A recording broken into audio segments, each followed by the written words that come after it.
예수님께서 산에서 무리와 제자들에게 천국 백성의 특징과 그들이 누릴 복과 하나님의 법을 따라 잘 살도록 가르치시고 산에서 내려오셨습니다.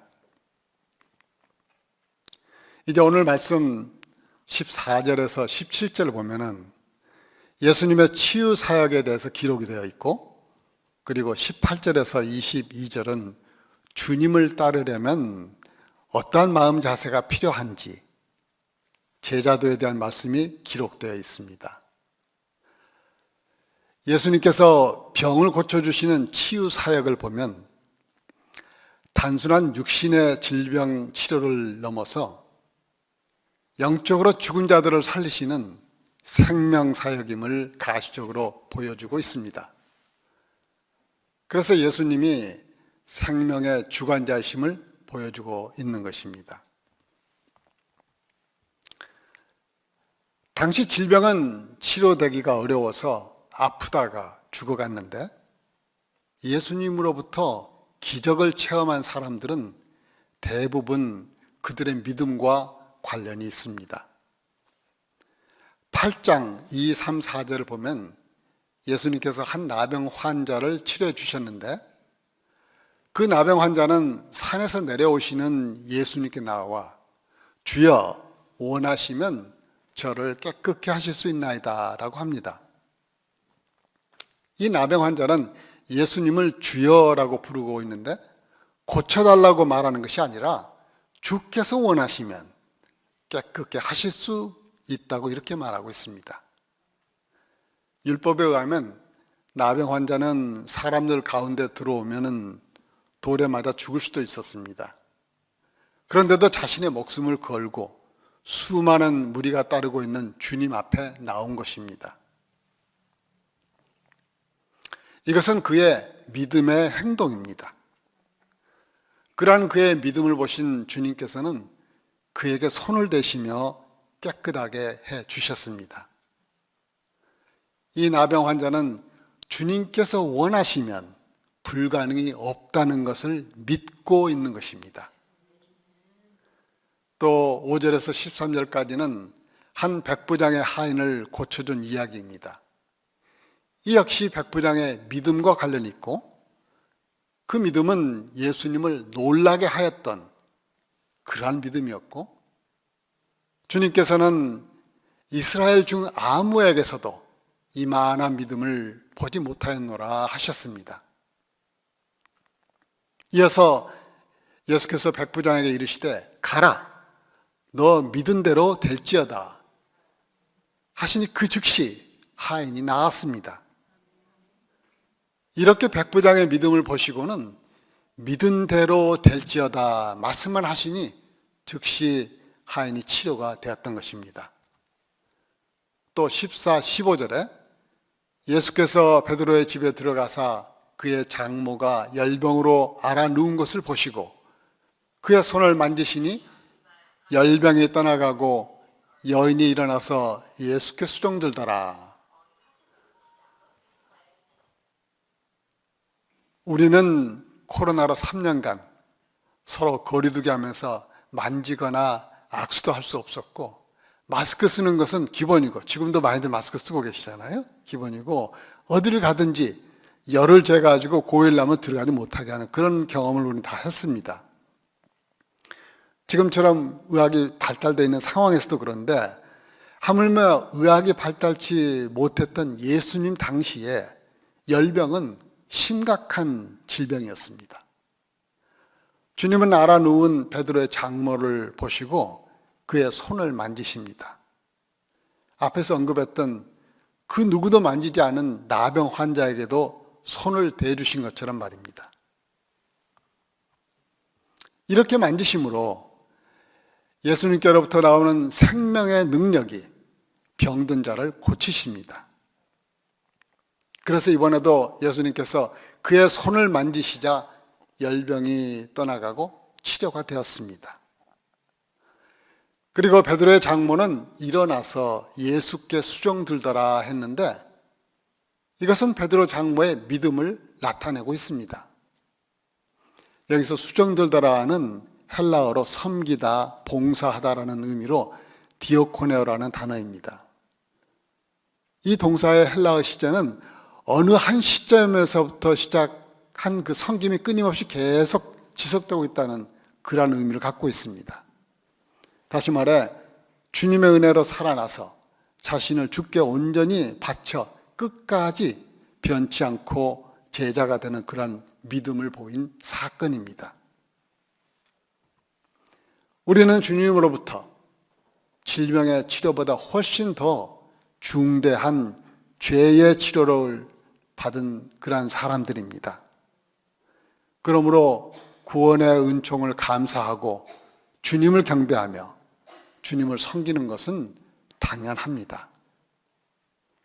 이제 16절에 저물매 사람들이 귀신 들린 자를 많이 데리고 예수께 오거늘 예수께서 말씀으로 귀신들을 쫓아내시고 병든 자들을 다 고치시니, 예수님께서 말씀으로 귀신들을 쫓아내시고 그 귀신 들린 자들의 정신을 맑게 하시고 또한 병든 자들을 다 고치신 것은 예수님께서 우리의 영혼과 육체를 다 주관하시는 만왕의 왕으로 단순한 질병 치료의 차원이 아니고 어둠의 세력을 몰아내고 새로운 세계, 곧 하나님의 나라가 시작된 것을 보여주고 있는 것입니다. 이어서 17절에 이는 선지자 이사야를 통하여 하신 말씀에 우리의 연약한 것을 친히 담당하시고 병을 짊어지셨도다 함을 이루려 하심이더라. 이 말씀은 이사야 53장 4절에 우리의 연약한 것을 친히 담당하시고 병을 짊어지셨도다라는 예언대로 예수님은 죄인과 병자들과 친구가 되시고 그들의 고통을 담당하심으로 고난의 종으로서 예언을 성취하신 것을 마태는 증거하고 있습니다.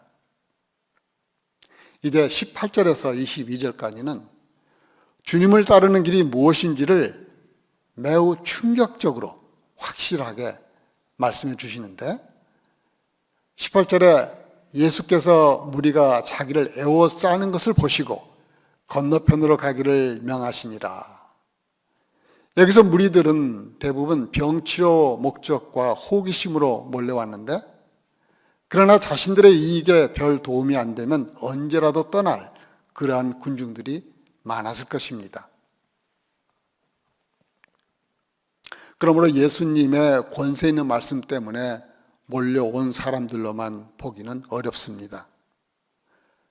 어쨌든 주님은 주님을 에워싼 그러한 사람들로부터 인기와 영광을 누리는 데는 관심이 없으셨고, 다만 그들을 불쌍히 여기시지만 이 땅에 오셔서 하실 일들이 방해받지 않도록 제자들에게 갈릴리 바다 건너편으로 가기를 명하신 것입니다. 그런데 예수님 주변에 무리가 에워싸는 것을 본 바로 그때 한 서기관이 나와 예수께 아뢰되 선생님이여 어디로 가시든지 저는 따르리이다 합니다. 서기관은 성경을 기록하고 종교적인 규례를 만들고 재판에도 참여하는 등 명실상부하게 유대의 최고 지위를 누렸으며 예수님 당시에는 율법 교사로도 불렸고 대부분 바리새파에 속한 산헤드린 공회의 핵심 인물들이었습니다. 그런데 그러한 서기관이 선생님이여 어디로 가시든지 저는 따르리이다 하고 나섭니다. 그가 왜 이런 요청을 했을까요? 그것은 예수님의 기적과 많은 군중이 애워싸는 것을 보면서 아마도 충동적 욕망으로 예수님이 부러웠을 것입니다. 그래서 줄을 잘 서야겠다는 생각으로 예수님을 따르면 지금보다 더 대단한 명성과 부와 존경을 받을 것이라는 생각을 하고 있었던 것으로 보입니다. 그 서기관은 아직 주님을 잘 모르므로 예수님을 주님이 아닌 선생님이라 부르면서 예수님 주위에 사람들이 몰려드는 것만 보고서 성급하게 따르겠다고 한 것입니다. 그러자 그 서기관의 마음을 꿰뚫어 보신 예수님께서는 여우도 굴이 있고 공중의 새도 거처가 있을 때 인자는 머리 둘 곳이 없다라고 하십니다. 이 말씀은 인자는 영광의 왕이기 이전에 고난의 종으로 오신 것을 의미하시며, 그래서 예수님의 제자가 되는 길은 고난과 희생의 길임을 밝히시는 것입니다. 이렇게 말씀하신 것으로 미루어 볼 때 그 서기관은 주님을 따르겠다고는 했지만 주님이 보시는 관점에서는 본질적으로 많은 문제를 안고 있는 것으로 보입니다. 주님께서 오신 것은 우리의 연약한 것을 친히 담당하시고 병을 짊어지시고 우리에게 생명을 주시기 위해 섬기러 오신 것이지 자신이 존경받고 누리기 위해 오신 것이 아닌 것을 그 서기관은 잘 깨닫지 못한 것 같습니다. 사실 예수님께서는 십자가에 못 박혀 죽임을 당하시기까지 섬기는 고난의 길을 가셨던 것입니다. 그래서 주님께서는 깊이 생각지 않고 쉽게 따르겠다고 나선 서기관에게 인자는 머리 둘 것도 없다고 현실을 정확하게 말씀해 주신 것입니다. 우리는 왜 예수님을 믿고 따르고 있습니까? 세상 축복만을 생각하고 믿고 있다면 회개하고 다시 잘 생각해야 합니다. 이제 21, 22절에 제자 중에 또 한 사람이 이르되 주여 내가 먼저 가서 내 아버지를 장사하게 허락하옵소서. 그러자 예수께서 이르시되 죽은 자들이 그들의 죽은 자들을 장사하게 하고 너는 나를 따르라 하십니다. 여기서 제자 중 한 사람이 주여 내가 먼저 가서 내 아버지를 장사하게 허락하옵소서라고 했는데 주님은 충격적으로 들릴 만큼 단호하게 하나님 나라의 일을 최우선으로 하라 명령하고 계십니다. 이 말씀만을 놓고 볼 때 예수님께서는 부모 공경도 무시하고 냉정하게 사역에만 몰두하라는 것으로 오해할 수도 있습니다. 특히 부모에게 효 사상이 있는 문화에서는 받아들이기 어려운 말씀으로 들립니다. 그러나 우리가 알아야 할 것은 주님께서 너 부모를 공경하라는 십계명을 어기라는 뜻이 전혀 아닙니다. 그럴 수도 없는 것입니다. 단지 하늘나라 사역이 그 어떠한 일보다 우선되어야 함을 강조하신 것입니다. 아침의 설교 내용과도 일맥상통하는 내용이죠. 이것이 주님이 가신 길이고 또 제자의 길이기 때문입니다. 효도란 부모를 기쁘게 해드리는 것인데 장성한 아들이 자신이 감당해야 하는 중요한 일을 버려두고 효도하겠다고 아버지 곁에 와서 돌아가실 때까지 있다고 한다면 아버지로서 답답하고 마음이 편치 않을 것입니다. 다시 말해 아들이 가치 있는 일을 하면서 잘 살아주는 것이 더 큰 효도이고 부모가 더욱 기뻐할 일인 것입니다. 주님께서 너는 나를 따르라 하는 말씀을 누가복음 9장 60절에서는 너는 가서 하나님의 나라를 전파하라고 기록했습니다. 그러므로 하나님의 나라를 전파하는 것이 주님을 따르는 것이며 그것이 가장 중요하고 사람이 살아있는 동안 할 수 있는 가장 가치 있는 일이라 생각됩니다. 마태복음 6장 33절에서 주님은 너희는 먼저 그의 나라와 그의 의를 구하라 하셨고, 또 마태복음 19장 29절에서는 내 이름을 위하여 집이나 형제나 자매나 부모나 자식이나 전토를 벌인 자마다 여러 배를 받고 또 영생을 상속하리라는 말씀과 금액을 같이 하고 있습니다. 누가는 9장 60일 2절에서 또 다른 사람이 이르되 주여 내가 주를 따르겠나이다마는 나로 먼저 내 가족을 작별하게 허락하소서. 예수께서 이르시되 손에 쟁기를 잡고 뒤를 돌아보는 자는 하나님의 나라에 합당하지 아니하리라 하셨습니다. 이렇게 예수님은 주님을 따르는 길을 우리에게 단호하면서도 명확하게 알려주고 계십니다. 오늘 말씀을 정리하겠습니다. 14절에서 17절까지 많은 사람의 병을 다 고쳐주신 치유 사건들은 예수님이 만왕의 왕으로 이 땅에 오셔서 죽어가는 사람들에게 생명을 주시고 더 풍성한 삶을 주시려 오셨고, 구약에 예언된 말씀들이 성취됨을 보여주고 있습니다. 18절에서 22절은 주님을 따르는 길이 고난의 길인데, 고난의 길을 가신 예수님을 따르려면 누가복음 14장 25절에서 27절에 어떠한 대가를 치러야 하는지 기록되어 있습니다. 함께 읽겠습니다. 수많은 무리가 함께 갈새 예수께서 돌이키사 이르시되 무릇 내게 오는 자가 자기 부모와 처자와 형제와 자매와 더욱이 자기 목숨까지 미워하지 아니하면 능히 내 제자가 되지 못하고, 누구든지 자기 십자가를 지고 나를 따르지 않는 자도 능히 내 제자가 되지 못하리라. 아멘. 이것이 제자의 길입니다.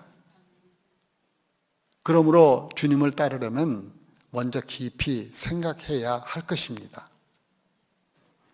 사실 오병이어 사건 이후에 주님을 따르던 무리들이 예수님께서 내 살을 먹고 내 피를 마시는 자는 영생을 가졌고, 이렇게 말씀하시자 그 말씀을 깨닫지 못하고 이상히 여겨서 많은 사람들이 주님을 떠났습니다.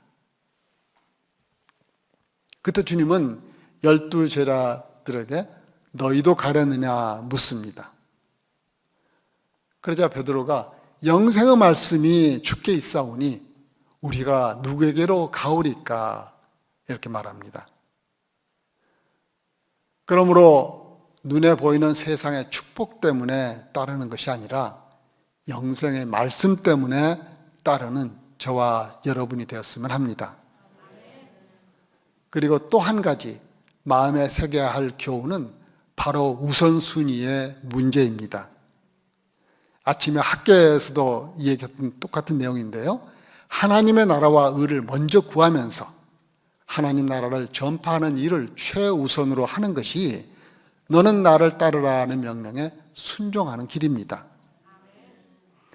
주님을 따르는 길은 참된 축복의 길이지만 동시에 고난의 길이요 좁은 길입니다.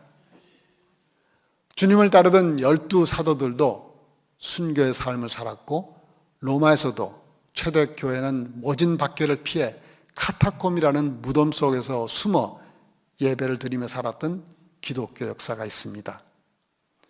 지금도 북한을 비롯하여 지구상에 드러내어 예배 드리지 못하는 나라들이 많이 있고, 신앙의 자유가 보장된 우리나라에서조차도 주님을 따르려면 여러 가지 모양의 고난을 만납니다. 그래서 바울은 로마서 8장 18절에서 생각하건대 현재의 고난은 장차 우리에게 나타날 영광과 비교할 수 없도다 라며 격려하고 있습니다. 주님을 따르는 길이 좁은 길이며 고난이 올지라도 저와 여러분은 예수님을 굳게 믿고 영원한 생명을 누리는 그러한 제자가 되시기를 소원하며 말씀을 마치겠습니다. 기도하겠습니다. 하나님 아버지, 주님께서 이 땅에 오셔서 우리의 연약한 것을 친히 담당하시고 죄의 짐을 맡아 주셔서 영원한 생명을 얻게 하시니 감사합니다. 너는 나를 따르라 하는 주님의 명령에 비록 그 길이 좁은 길이고 고난의 길이라도 생명의 기름을 알기에 따르기를 원합니다. 우리를 인도하여 주옵소서. 예수님 이름으로 기도드립니다.